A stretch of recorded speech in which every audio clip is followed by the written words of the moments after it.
Given everything that's happening right now, what is the groundwork that you are laying for re-election in 2020? Well, I think my focus right now is on the midterms. You have to understand for 2020, holding the House and growing our lead in the Senate is very important. To get the agenda of the president done so that we have a great platform for 2020, it's important to hold those seats.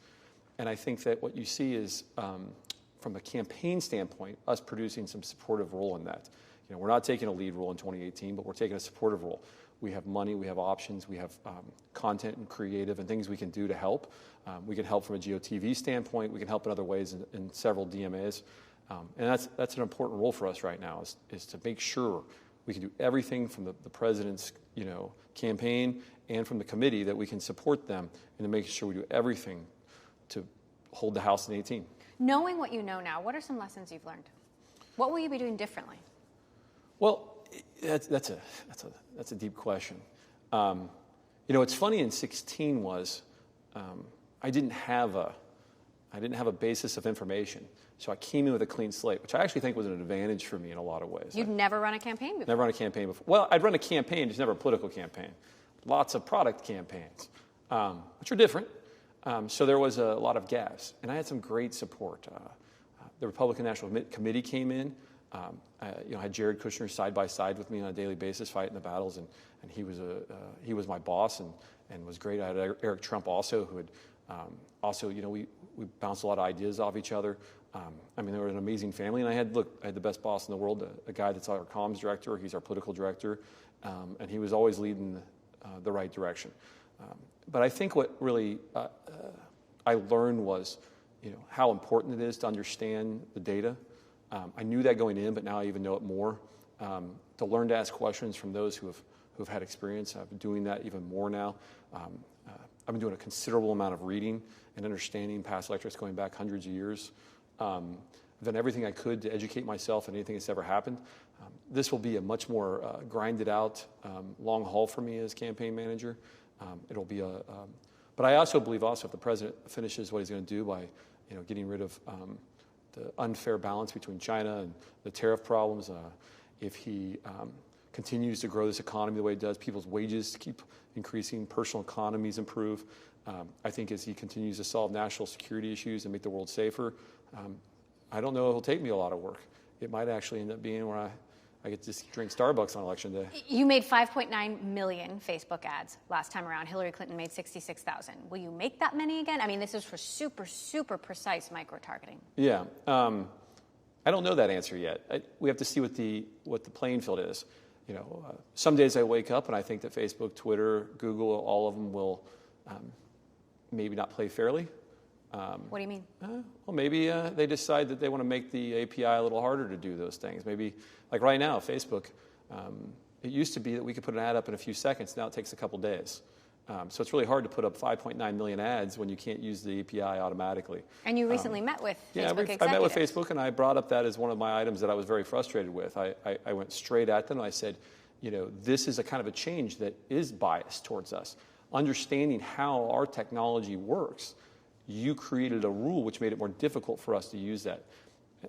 That's a frustrating standpoint. So maybe they do take that away from us. I don't think in the interim we'll figure out a way to do what we need to get done.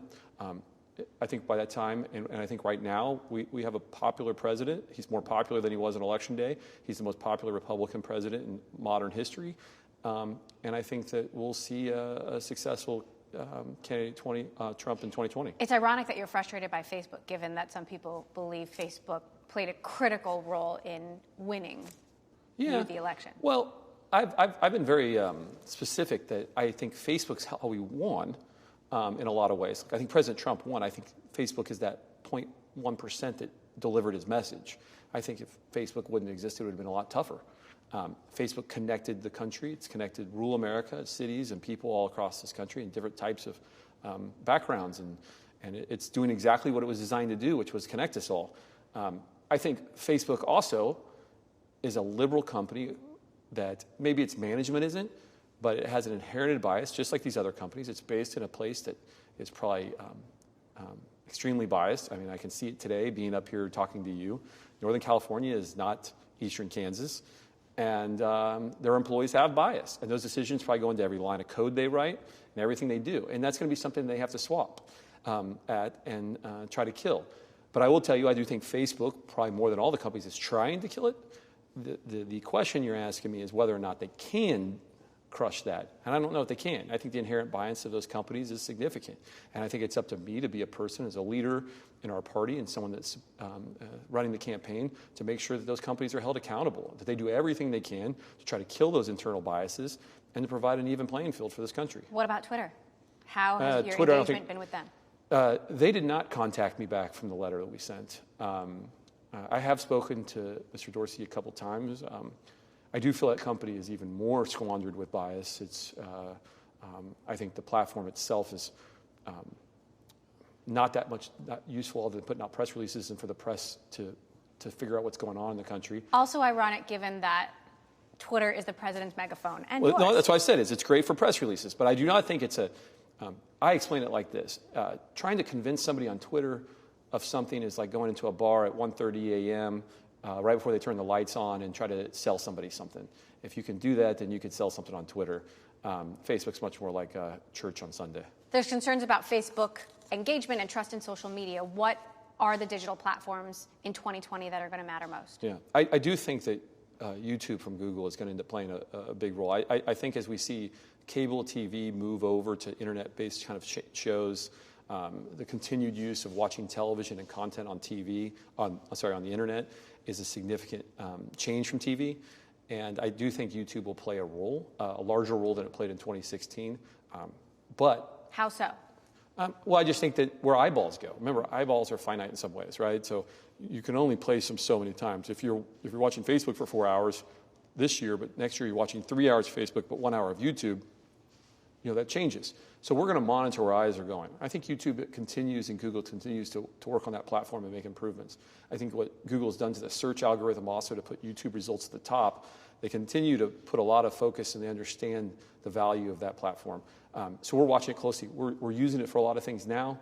We're using it probably more now than we even were in 2016, even this early out. So I do think it'll increase its role. And how will you divide your budget between digital TV and it's too early to make that kind of decision. I mean, you never know. I mean, YouTube could blow up and we're all watching YouTube on our phones and it skyrockets and it'll change my budget.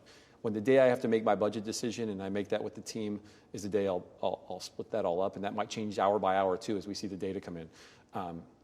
I just hope that Google's paying attention to what Facebook and Twitter are doing. They're even a bigger company, probably more even biased, especially their CEOs actually invest their time and money directly in the races, where I think Zuckerberg has been probably better of trying to stay less biased in his own personal views. I mean, I think he has a view of what he believes a progressive America is, but I think he tries not to influence politics as much. I think Eric Schmidt and these other people directly try to influence it. I'll be curious to see if they're able to swat down the bias within their company and keep YouTube as a even playing field. I think right now the conservatives are already starting to say that they've been shut out of YouTube. Videos are devalued within their algorithm based off some of the views within it. And conservative messages in America are important. There's still a lot of faith-based people in this country, and they believe in what that means, and I would hope that Google wouldn't cut any of that out. You've been accused of crossing the line, of suppressing the black vote. You hired Cambridge Analytica. When you look back, do you think anything that you did... I've been accused of it, or Bloomberg said... Bloomberg wrote a story... In a sentence that says it's not quoting a attributed to Trump me... campaign official... Yes. ...that there were attempts to suppress the black vote. A anonymous Trump campaign official, right? Yes. So, no, I mean, that's just not something we did. Did we show negative ads? Yes. Did we have any kind of direct intention to suppress anyone's vote? No, I believe in this country people should vote. You also hired Cambridge Analytica. Going back and looking at that, is there anything that you think you did with their help or otherwise that was unethical, that crossed a line? No, I think the way we used Cambridge had nothing to do with anything they've been accused about. They mainly ran a polling operation for us. They provided some visualizations. They did other things. They were mainly staffed. They had taken a lot of the quality staff from a very operational standpoint from Governor Walker's campaign and a few others, and I wanted those staff members, and unfortunately, the way the contracts were all written between those staff members and Cambridge, I had to hire Cambridge to do it. One thing that's never been accounted for is that the $5 million that you see on the FEC line is actually a TV buy and not a data buy, and so they were actually paid less than $1 million for all their work on the campaign. The President's Summit with President Putin yesterday, does that cast a shadow over what you're trying to do? No, it does not. I mean, look, I think this is a successful president who's trying to make the world safer. Look, I can't speak about what the president is. I'm not in the White House, and I'm not privy to all that information, but I think what the president's doing is, as he continues to make this world safer, it'll be great for 2020. But you have leaders in your own party saying this is treasonous, this is disgraceful. No, we have rhinos within the party who say that. I believe that you'll see, and you'll long-term see, just like the president has done time after time after time, showing that he's right, and he's making the world safer and making this economy better, and I believe in him. The president is taking Vladimir Putin at his word that Russia did not meddle in the U.S. election. He seems to believe, the president of Russia, over the U.S. intelligence community. You would have to ask him what he believes or he doesn't believe. What do you believe? I'm not going to get into what I believe. That's not what's important for me. My job is to support the president, and you would have to go ask him on that one. So, as you work towards re-election, you're already working on this. You're meeting with the president, what, a couple times a week? Yeah, I meet with him, call him. How do you handle the special investigation as you approach? There's a legal team that sits and works on all that. That's not my goal. I think right now, if you see that most of America, and I think the data shows that this doesn't resonate with Americans. Very few people are connected with it. It has had no effect on the polling numbers, and the support of Donald Trump and President Trump has nothing but increased since this investigation. I believe America sees it for this fake story on collusion, and I've continued to say there was zero collusion. It's such a joke, at least from my part in the campaign, and I think I played a major role. So I just know it's not part of it, and I'll continue to say that any foreign entity that does meddle in an election, should be held accountable. But that's what the government's there to do. That's not my role. And yet, the Trump campaign's message seemed to align very much with what Russia was also trying to disseminate. For example, President Trump in July 2016 saying, "Russia, if you're listening, I hope you can find the 30,000 emails that went missing," which is the very same day that the Russians, according to U.S. intelligence, tried to access or hack into Hillary's You'd have to servers. ask him that one on timing. Sometimes things in life, I don't know. Did you see any evidence when you were doing what you were doing? No, I didn't see anything. Anything that that seems suspect? No, look, I don't have complete access to everything that's happening in the country. That's why we do have intelligence. I have not access to any of that stuff. But I will tell you that from everything I saw, it looks like there was no collusion. There was nothing that we did with them. We ran a legitimate campaign, and it was the right thing.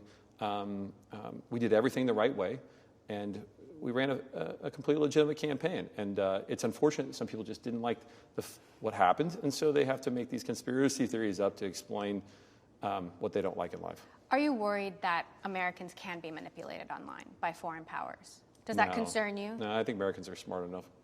I've never really believed that you're going to be manipulated into these thoughts. Do you think that voters will still trust social media ads if you use them again? I'm not one to speak on what voters can and will trust. I mean, it's a big question. I continue to think that using social media and using advertising for all businesses and all political campaigns will still be an important way to get people to show up to vote for Trump in 2020.